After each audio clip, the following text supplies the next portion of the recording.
Good afternoon everyone, welcome back to my channel. कैसे हैं आप सब लोग? I hope you all are doing great.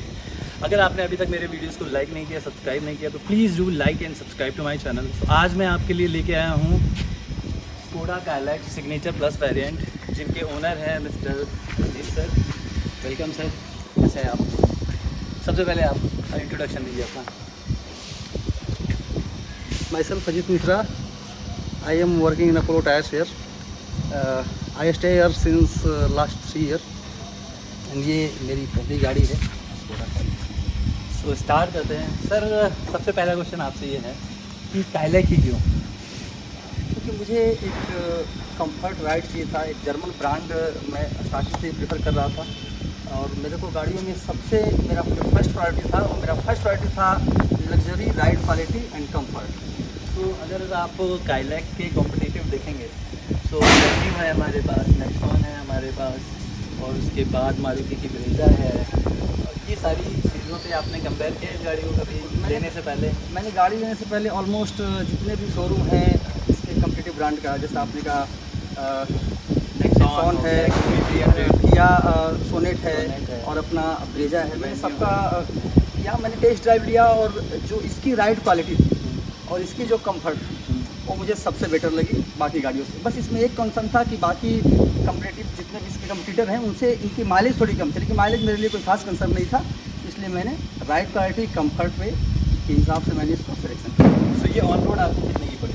ये 12,25,000 का पड़ा था, क्योंकि ये BS नंबर के साथ था, इसलिए तो BS नंबर में 1 लाख रुपये का रिबेट मिला है, इसलिए 12,25,000 में मेरे को ऑन रोड पड़ा था। अभी तो GST कम होने के कारण इसका और प्राइस कम हो गया है, लेकिन जब GST 28% था तब मैंने 50 महंगा पड़ा। तो अगर कंपेयर किया जाए तो क्या मतलब राइड क्वालिटी में ऐसा क्या डिफरेंस आपको फील हुआ कि मतलब आपने आँख बंद करके स्कोडा काइलैक ले ली? इसका जो इनिशियल पिकअप है, या फिर जैसे ही आप 100 से ऊपर बढ़ते हैं स्पीड, तो इसका जो हैंडलिंग है एकदम स्टेबल रहता है और काफ़ी बेटर आपको कॉन्फिडेंस फील कराता है। आप चाहे कॉर्नरिंग की बात करें या फिर आप हाई स्पीड में चल रहे हैं और आपको ब्रेकिंग लगाने के बाद जो कंफर्ट होता है, वो आप पिकअप जब स्टार्ट करते हैं तो आपको पता नहीं चलता कि मेरा गाड़ी कब आपको 20 से 50, 50 से 100 की वो चली गई। और डिफरेंस ये है जो मैंने इसमें बेस्ट पार्ट था इसका, इस गाड़ी का, कि यही 1 लीटर का इंजन होगा। 1 लीटर का टर्बो ही है। सेम स्लाविया में भी इंजन है, सेम वोक्सवैगन में भी इंजन है, एंड इंजन बहुत ही ज़्यादा पावरफुल है। एंड जहाँ तक आप एवरेज की बात कर रहे हैं, एवरेज भी इसका अच्छा ही होगा। एवरेज सिटी में ये अच्छा नहीं था। अगर हैवी ट्रैफिक है तो ये 7 से 8 का माइलेज देगा, अगर ट्रैफिक कम है तो 10 से 12 देगा, लेकिन हाईवे पर इसका माइलेज अच्छा है। हाईवे पर 15 प्लस माइलेज हमेशा देता है, लेकिन सिटी राइड में इसकी माइलेज कम है, तो जेन्युइन है। अगर ब्रेक और क्लच का आप इस्तेमाल ज़्यादा करेंगे तो माइलेज स्लाइटली डाउन होता है। तो कितने महीने हो गए आपको ये गाड़ी लिए? ऑलमोस्ट 4 महीने। 4 महीने। कितने चला लिया आपने ये गाड़ी? 3,000 किलोमीटर। 3,000 किलोमीटर। तो पहाड़ों पे गए हैं कभी इस गाड़ी से? नहीं, पहाड़ों पर नहीं गए हैं, लेकिन अभी जाने वाले हैं, अभी रिसेंटली जाने वाले हैं जसपुर। तो अगर मैं आपसे ये पूछूँ कि अच्छाइयाँ तो आपने बहुत बता दी इसकी, नेगेटिव पॉइंट्स क्या क्या है जो आपको अभी 3 महीने में फील हुए हों जो अभी तक कि हाँ ये हो सकती थी, ये गाड़ी में थोड़ा बेटर होता?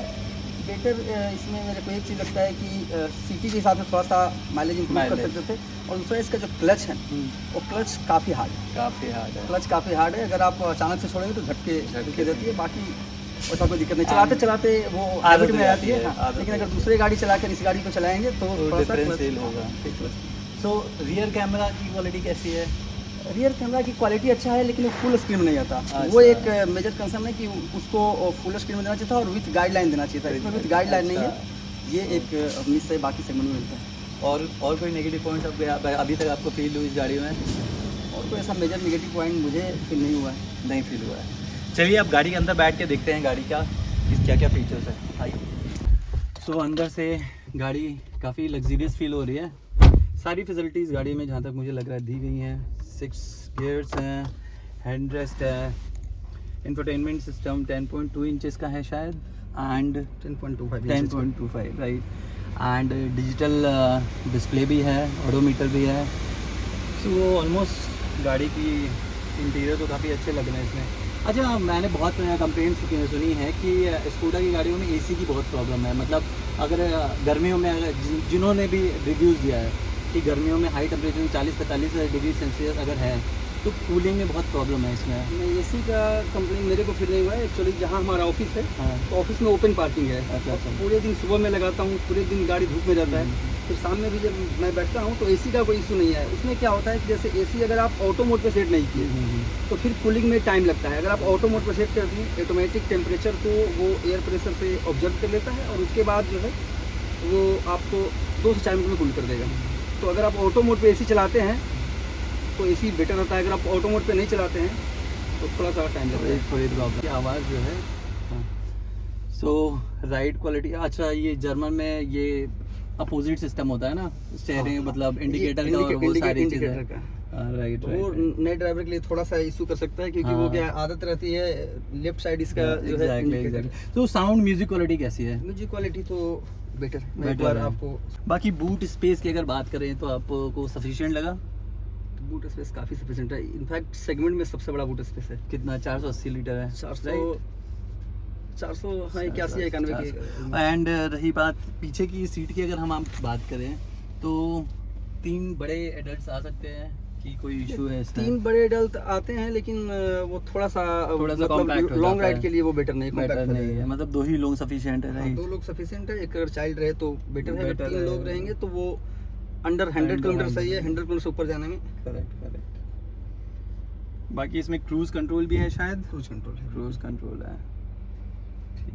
ग्लव बॉक्स है? हाँ, कूल्ड ग्लो बॉक्स। ओके, इसको पीछे की डीजल कर आगे। ठीक है। तो इसमें 6 गियर्स मैनुअल स्पीड है, राइट? 1 रिवर्स।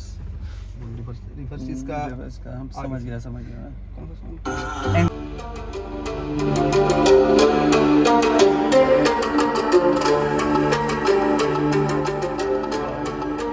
म्यूजिक क्वालिटी तो काफ़ी अच्छी है गाड़ी की, नो डाउट।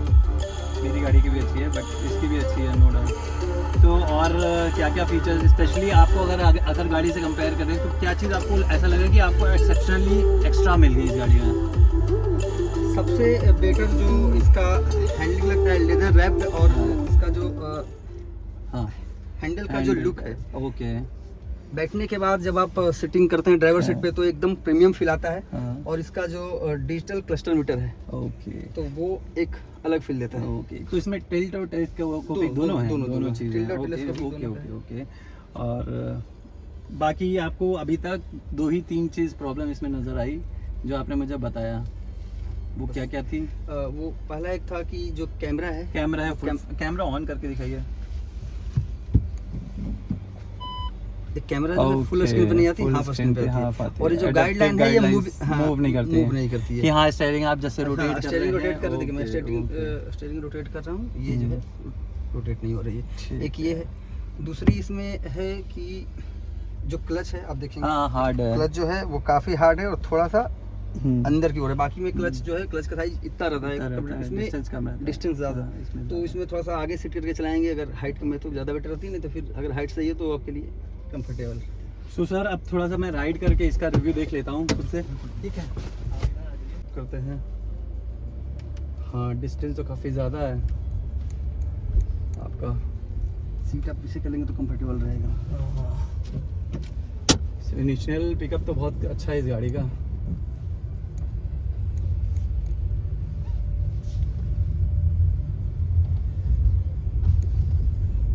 वाओ, बढ़िया है गाड़ी।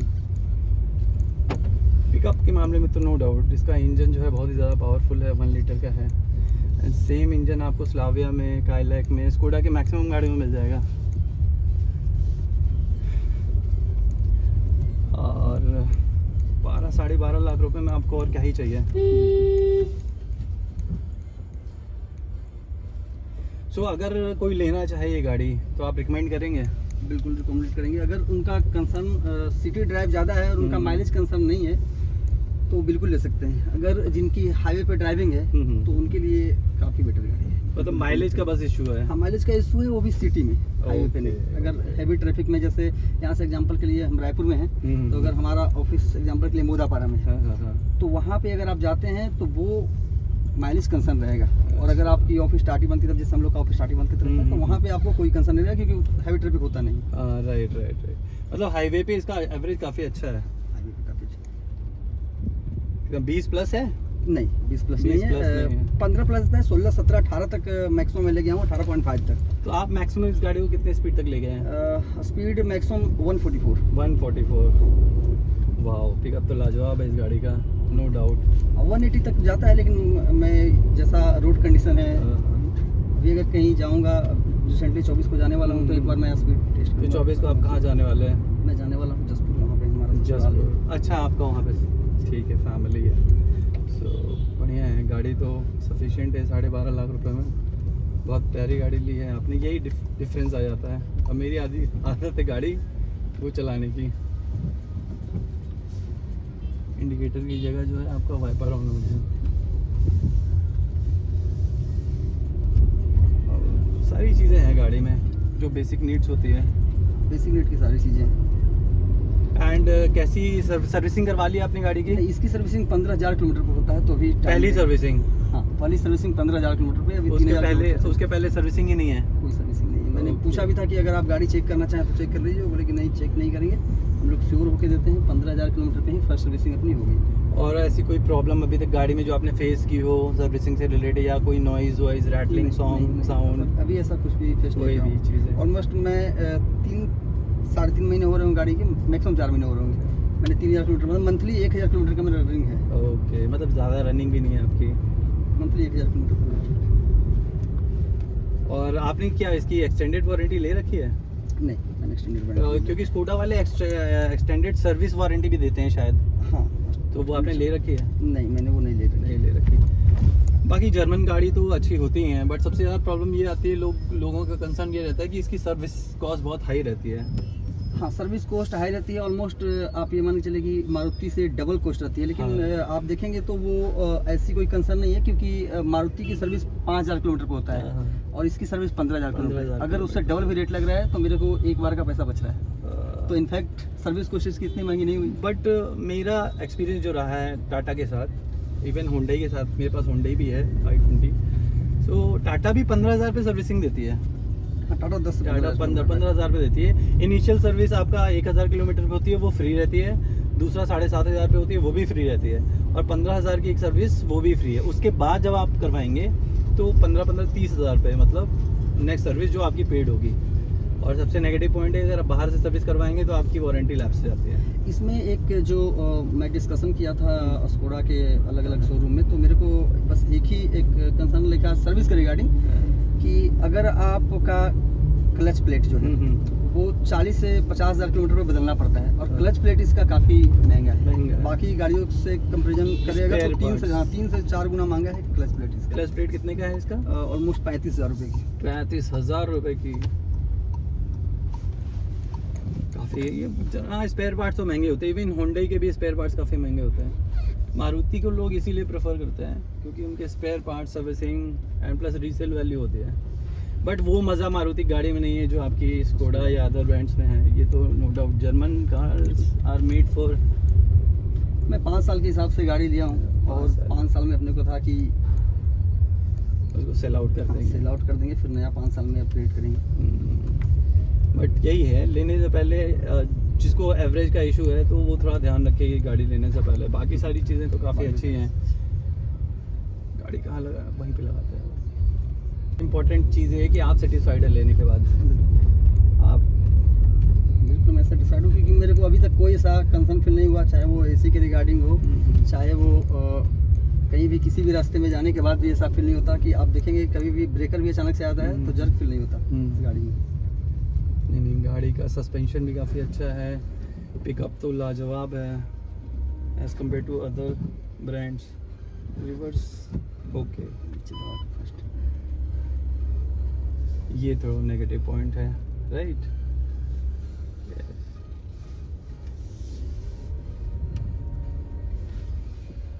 आप लोगों को क्या सजेस्ट करेंगे उस स्कोडा काइलैक के बारे में?